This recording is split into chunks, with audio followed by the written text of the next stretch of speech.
Hello guys, welcome to my YouTube channel. Guys, मुझे आप लोग को बात बतानी है, लेकिन मैं अभी फर्स्ट में बता के आपका टाइम वेस्ट नहीं करूँगी। मैं उसे लास्ट में बताऊँगी, तो प्लीज़ ज़रूर सुनिएगा। तो चलिए स्टोरी शुरू करते हैं। लास्ट पार्ट में हमने देखा था शू यांग को जब पता चलता है कि विंग वांगजी की वजह से बीमार है, तो शू यांग उसे गुस्सा करते हुए कहता है कि तुम विंग का ख्याल रखो, उसकी केयर करो। तो चलिए नेक्स्ट पार्ट शुरू करते हैं। उस रात वांगजी लेट नाइट घर जाता है। वांगजी के लेट होने की वजह से विंग ने ऑलरेडी डिनर कर लिया था और मेडिसिन लेकर सो भी गया था। वांगजी जब रूम में एंटर करता है तो वह देखता है विंग सो रहा था। वांगजी बिना उसे डिस्टर्ब किए क्लोथ लेकर शावर लेने चला गया। 10 मिनट के शावर के बाद वांगजी शावर रूम से बाहर आता है और विंग की तरफ देखता है, जो अभी भी पीसफुली बेड पर सोया होता है। वांगजी अपना लैपटॉप लेता है और सोफे पर बैठकर अपना वर्क करने लगता है। थोड़ी देर बाद विंग जग जाता है। वांगजी विंग को उठते देख कहता है, सॉरी, मैंने तुम्हें जगा दिया। विंग कहता है, नो लंचर, मुझे पानी पीना था इसलिए मैं उठ गया। विंग पानी लेने के लिए बेड से उठने वाला था, तभी वांगजी विंग को रोकते हुए कहता है, विंग तुम रेस्ट करो, मैं तुम्हारे लिए पानी लेकर आता हूँ। विंग सिर्फ हाँ में सिर हिलाता है।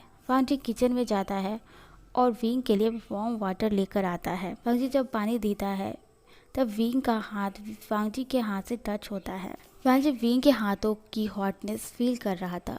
वो विंग का फोरहेड और नेक चेक करता है। विंग को अभी भी हल्का फीवर था। विंग पानी पीता है। विंग के हाथ से ग्लास लेकर साइड टेबल पर रख देता है। वांगजी कहता है, विंग तुम रेस्ट करो। विंग कहता है, वांगजी मैं सोफे पर सो जाता हूँ, तुम बेड पर सो जाओ। वांगजी कहता है, नो विंग, मुझे भी ऑफिस वर्क करना है, तो तुम रेस्ट करो, तुम्हें अभी भी फीवर है। वांगजी विंग को अच्छे से ब्लैंकेट से कवर कर देता है। बाथरूम जाता है और एक वेट टॉवल लेकर आता है और विंग के हेड पर रख देता है। विंग मेडिसिन के असर से जल्द ही सो गया था। वांगजी एक चेयर लेकर विंग के साइड में बैठ जाता है और अपना वर्क करने लगता है और बीच बीच में विंग की कंडीशन भी चेक करता है। वांगजी के माइंड में वह बातें चल रही थी जब शू यांग ने कहा था कि वह विंग को एक चांस दे, उसे अच्छे से ट्रीट करे और उसके साथ टाइम स्पेंड करे। नेक्स्ट मॉर्निंग विंग की आंखें खुलती है तो वह देखता है वांगजी साइड में चेयर पर सो रहा था। विंग अपने हेड से टॉवेल हटाता है और धीरे धीरे बिना कोई आवाज़ किए उठता है। वह वांगजी को ब्लैंकेट से कवर करता है और शावर लेने चला जाता है। शावर लेने के बाद वह नीचे चला जाता है। हॉल में मिस्टर एंड मिसेस लैन और लैन से जैन टी पी रहे होते हैं। मिसेस लैन विंग को नीचे आते देख कहती है, बनी तुम नीचे क्यों आ गए? तुम अभी भी पूरी तरह से ठीक नहीं हो, तुम्हें रूम में रेस्ट करना चाहिए।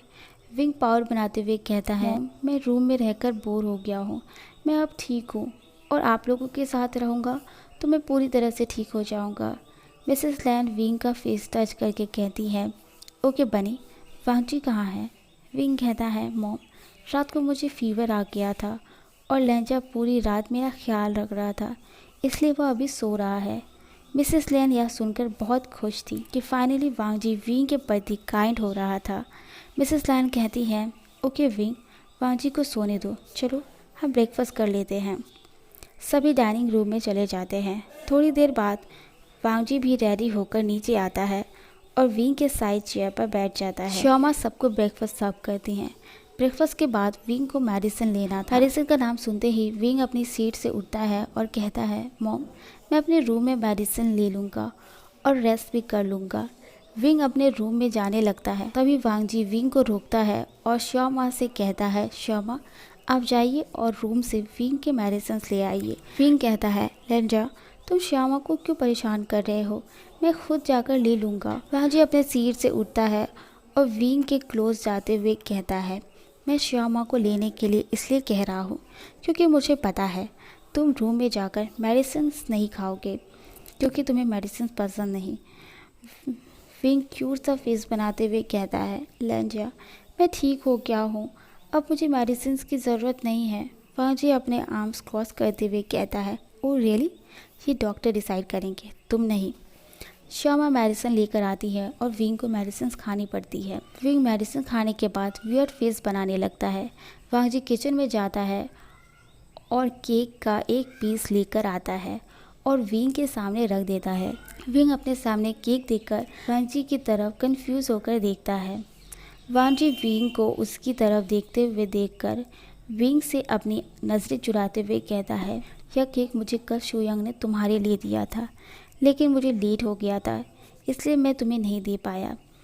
विंग यह सुनकर थोड़ा सैड होता है, लेकिन फिर वह स्माइल करते हुए केक खा लेता है, क्योंकि इस बात से उसे कोई फ़र्क नहीं पड़ता कि वह केक किसने दिया। उसके लिए इम्पोर्टेंट यह है कि अभी जो पर्सन उसे केक दे रहा था वो वांगजी था, उसका लैंजा। लैंसचैन वांगजी का एक्सप्रेशन देखकर स्माइल करता है, क्योंकि उसके एक्सप्रेशन से ये क्लियरली शो हो रहा था कि वह झूठ बोल रहा है। लास्ट नाइट वांगजी जब ऑफिस से घर आ रहा था तो उसकी नज़र केक शॉप पर जाती है। वांगजी ड्राइव को कार रोकने के कहता है।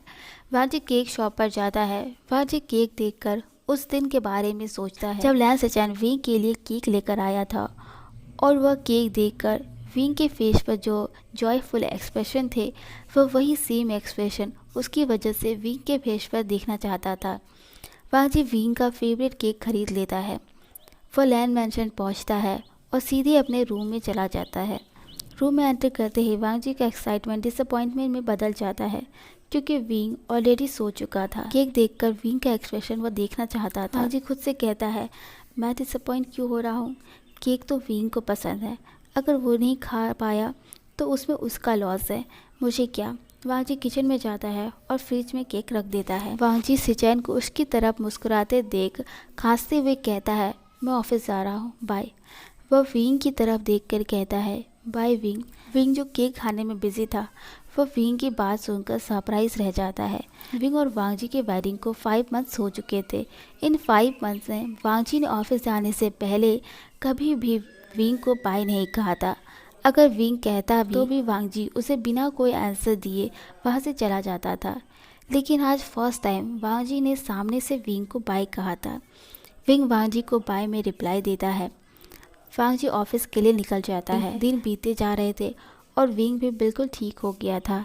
वांगजी भी विंग के साथ टाइम स्पेंड करने लगा था, क्योंकि वांगजी दिन के समय ऑफिस की वजह से विंग के साथ टाइम स्पेंड नहीं कर पाता था, इसलिए वह जितनी जल्दी हो सके अपना वर्क ख़त्म करके डिनर के लिए जल्दी घर जाने की कोशिश करता था, ताकि वह विंग के साथ कुछ टाइम स्पेंड कर सके। वह विंग के साथ डिनर करता था और वीकेंड में कभी कभी वो दोनों गार्डन में बनी के साथ खेलते थे। विंग के ठीक हो जाने के बाद वांगजी अपने पेरेंट्स से अपने अपार्टमेंट जाने की बात कहता है, लेकिन मिसेस लैन उन्हें यह कहकर मना कर देती है कि नेक्स्ट वीक वांगजी का बर्थडे है, इसलिए वह दोनों बर्थडे पार्टी खत्म होने के बाद ही जाए। इन दिनों में निक ने वांगजी को कई कॉल और मैसेजेस किए थे और उसे मिलने के लिए भी बुलाया था, लेकिन वांगजी हर बार उसे मना कर देता, जिससे निक को विंग पर और भी गुस्सा आने लगा था। विंग भी ठीक होने के बाद अपनी डेली लाइफ रूटीन शुरू कर देता है। वह मॉर्निंग में जल्दी उठता है और फ्रेश होकर यूनिवर्सिटी के लिए रेडी होता है। आज विंग के ग्रेजुएशन का लास्ट डे था। विंग की यूनिवर्सिटी पहुंचते ही सडनली मिंग उसे पीछे से हक कर लेता है। विंग मिंग की तरफ मुड़ता है।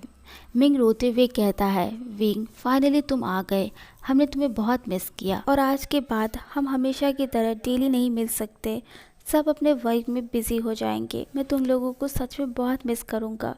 विंग मिंग को चुप कराते हुए कहता है, मिंग प्लीज़ रोना बंद करो, कॉलेज ख़त्म हो जाने का मतलब ये नहीं है कि हम सब फ्रेंड्स नहीं रहेंगे, राइट। यूजी कहती है, इडियट अब रोना बंद करो, हम हमेशा बेस्ट फ्रेंड रहेंगे, हमें जब भी मन होगा हम एक दूसरे से मिल लेंगे। मिंग रोना बंद करता है और अपने दोनों फ्रेंड्स को हक करते हुए कहता है, yes we are best friends for ever.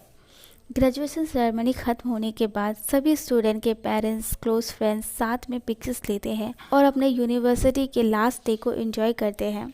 Ming और यूजी भी अपने पेरेंट्स के साथ बिजी हो गए थे। मिंग भी लैन फैमिली के साथ बिजी था, लेकिन फिर भी उसकी हैप्पीनेस अधूरी थी क्योंकि वांगजी वहाँ नहीं था। विंग की आंखें अभी भी वांगजी को ही ढूंढ रही थी।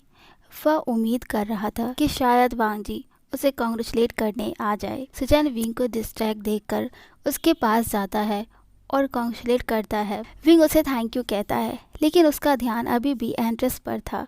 सिचैन कहता है, आशियन तुम वांगजी का वेट कर रहे हो। विंग सिर्फ हाँ में सिर हिलाता है। सिचैन कहता है मैंने वांगजी को कॉल किया था, लेकिन उसने कॉल रिसीव नहीं किया, हो सकता है वह ट्रैफिक में फंस गया हो। तभी पीछे से कोई कहता है, कॉन्ग्रेचुलेशन विंग। विंग स्माइल करके उस पर्सन की तरफ मुड़ता है। उस पर्सन को देखते ही विंग फिर से सैड हो जाता है क्योंकि वह पर्सन वांग जी नहीं बल्कि शू यांग था।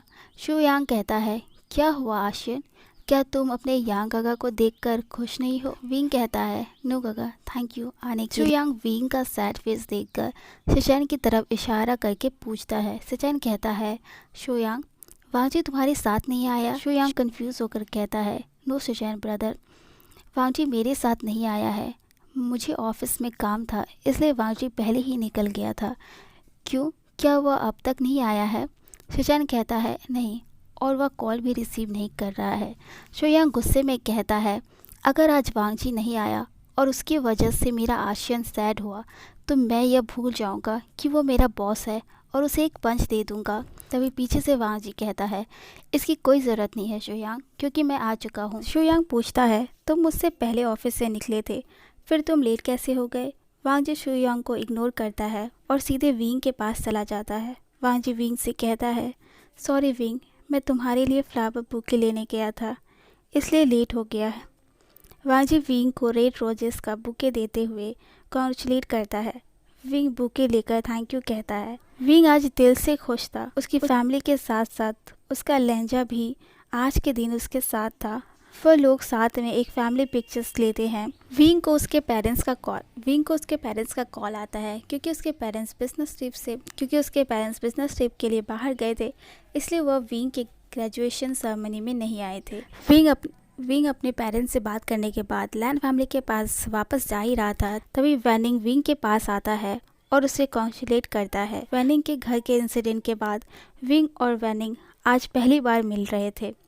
वैनिंग कहता है, उस दिन के लिए सॉरी, मुझे वांग जी के बारे में वो सब नहीं कहना चाहिए था।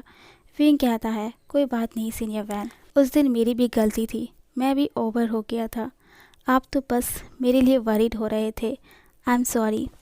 वैनिंग कहता है, नो विंग, तुम्हें सॉरी बोलने की कोई ज़रूरत नहीं है।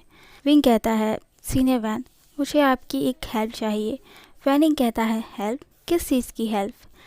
विंग कहता है, सीनियर वैन, लेंजा का बर्थडे आ रहा है इसलिए मैं उसके लिए कुछ ड्रॉ करना चाहता हूँ, क्या आप मेरी हेल्प करेंगे? वैनिंग कहता है, ओके, लेकिन ये मैं तुम्हारे लिए कर रहा हूँ, वांग जी के लिए नहीं। वांग जी विंग को बुलाने के लिए उसके पास जाता है। विंग वांग जी को वैनिंग से इंट्रोड्यूस कराता है। वैनिंग विंग के तरफ हाथ बढ़ाते हुए कहता है, हाय, मैं वैनिंग हूँ, विंग का सीनियर। वांग जी वैनिंग को घूरता है और विंग के ब्रिस्ट पर हाथ रखते हुए कहता है, हेलो, मैं लेंजा हूँ, विंग का हस्बैंड। वांग जी के मुंह से हस्बैंड शब्द सुनकर विंग सरप्राइज लुक से वांग जी की तरफ देखता है। वांग जी को पता नहीं था क्यों, लेकिन उसे वैनिंग को देखकर चिढ़ मच रही थी।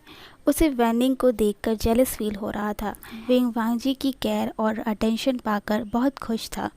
वहीं दूसरी तरफ निक विंग से बदला लेने और वांग जी को अपना बनाने का सोच रहा था। तभी उसे वैनचाओ के बारे में पता चलता है और वह वैनचाओ को उससे मिलने के लिए कहता है। नेक्स्ट इवनिंग को निक एक क्लब में वैनचाओ से मिलने जाता है। वैनचाओ से बात करने के बाद निक को पता चला कि उसे विंग में बहुत इंटरेस्ट है। अगर विंग वैनचाओ का हो जाए तो वह वांग जी को आसानी से अपना बना सकता है। वांग जी के बर्थडे को अब सिर्फ एक दिन बचा था। विंग ने भी वांग जी के बर्थडे के लिए पेंटिंग कंप्लीट कर लिया था। वह वैनिंग को मैसेज करता है कि वह उसके घर पेंटिंग लेने के लिए आ रहा है।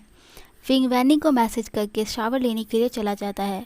वांग जी रूम में एंटर करता है, तभी विंग के फ़ोन में एक नोटिफिकेशन की वॉइस आती है। वांग जी विंग को शावर रूम में देखकर खुद ही मैसेज चेक करता है। वह मैसेज वैनिंग का था जिसमें लिखा था, विंग, क्या तुम इवनिंग से पहले मेरे घर आ सकते हो? विंग शावर लेकर बाहर आता है। वांग जी विंग को रेडी देखकर पूछता है, विंग, तुम कहीं जा रहे हो? विंग थोड़ी देर सोचकर कहता है, यस लेंजा, मैं अपनी फ्रेंड यूजी से मिलने जा रहा हूँ। विंग वांग जी से झूठ कहता है क्योंकि उसे पता है कि वांग जी वैनिंग को पसंद नहीं करता और अगर वांग जी को पता चला कि वह वैनिंग से मिलने जा रहा है तो वांग जी भी उसके साथ जाने की जिद करेगा और विंग वांग जी के सामने गिफ्ट रिसीव नहीं कर सकता। लेकिन वांग जी विंग के झूठ से हट होता है।